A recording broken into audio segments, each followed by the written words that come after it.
Hi, thanks for joining this video. We're unboxing the special edition REDMAGIC Air in a new color. Let's begin.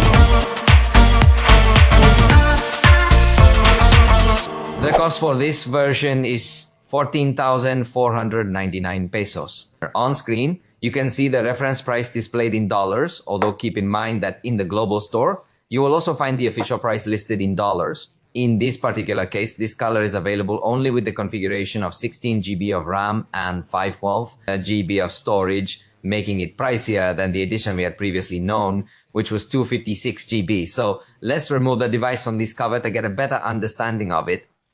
I'm going to take off this decal, and that's all I'll do. Don't look at anything else. Just notice that it's a deep orange color. It truly looks very nice.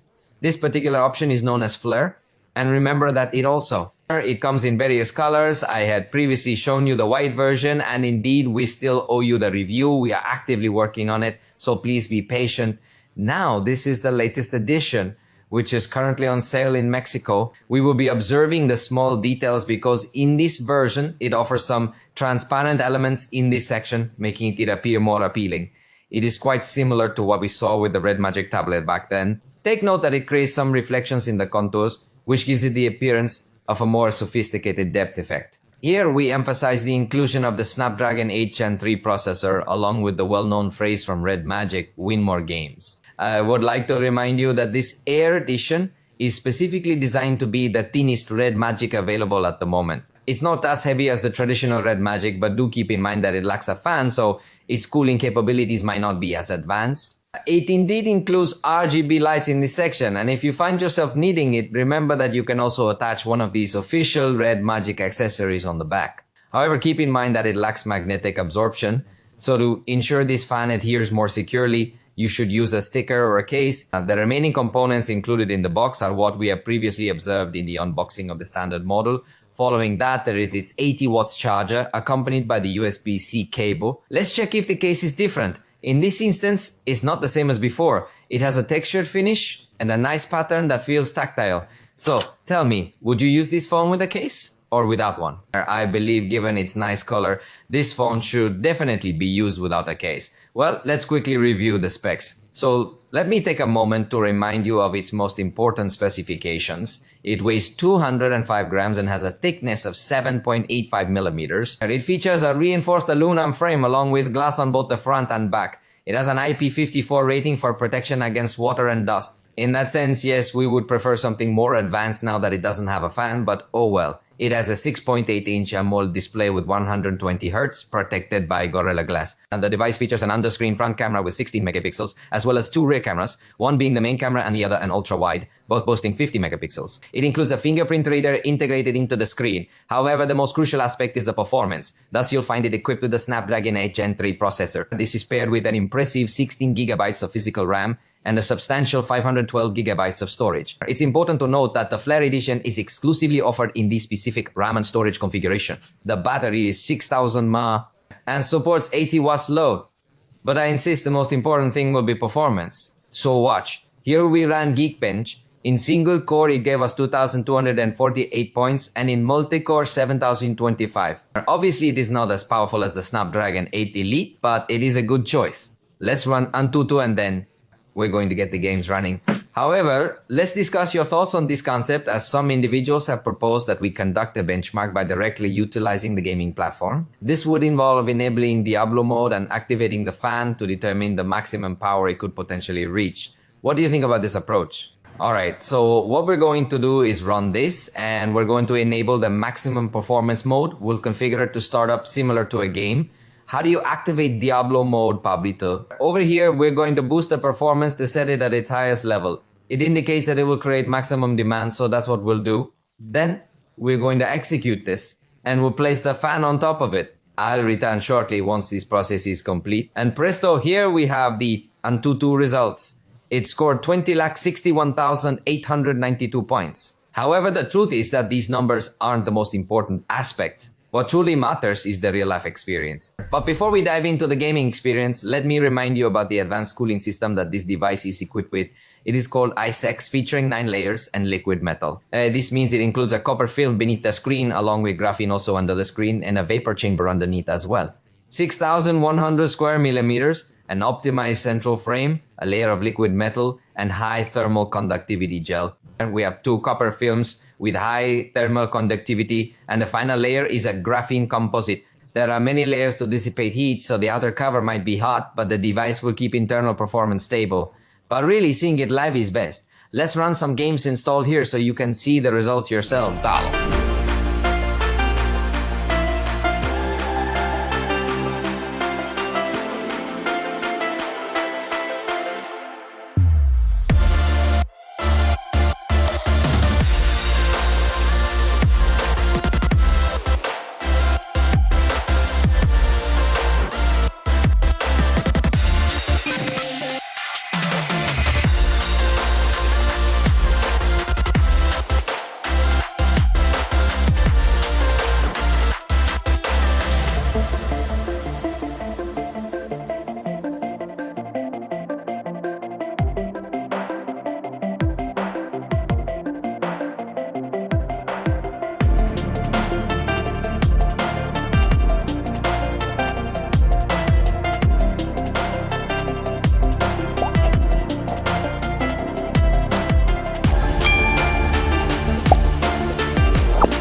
As you have observed, the experience has been truly excellent. The triggers will undoubtedly provide us with a great experience, ensuring they don't interfere with your viewing while you are playing. Now, let's proceed to Arena Breakout.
As you saw, the game performs excellently, showing reflections in water at 120 frames per second.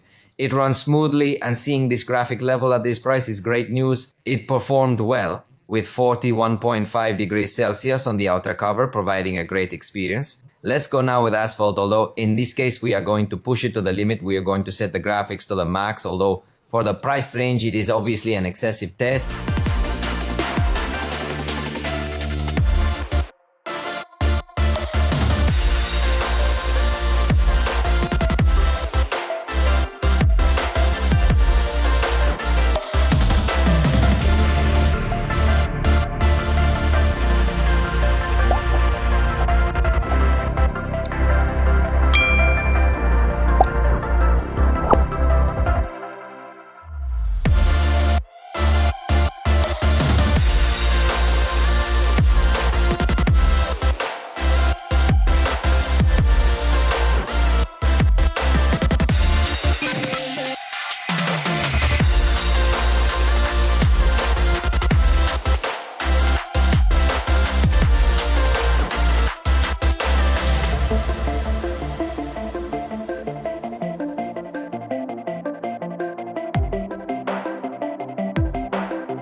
And without a doubt, the experience has been excellent in terms of performance. However, it's important to mention that it gets quite warm, feeling extremely hot to the touch, reaching 55.2 degrees Celsius. I believe we might have pushed it too far with this test, but remember, we are merely testing. Now let's proceed with Henshin Impact, increasing the frame rate to its highest possible level.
The device's power is impressive.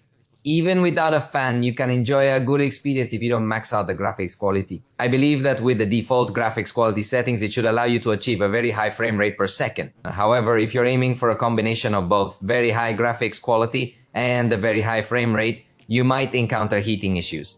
This would likely only be manageable with the fan that comes integrated in the top models. And well, with this we have come to the end of this video. I hope you liked it. If you did, you know you can let us know and we'll see you next time.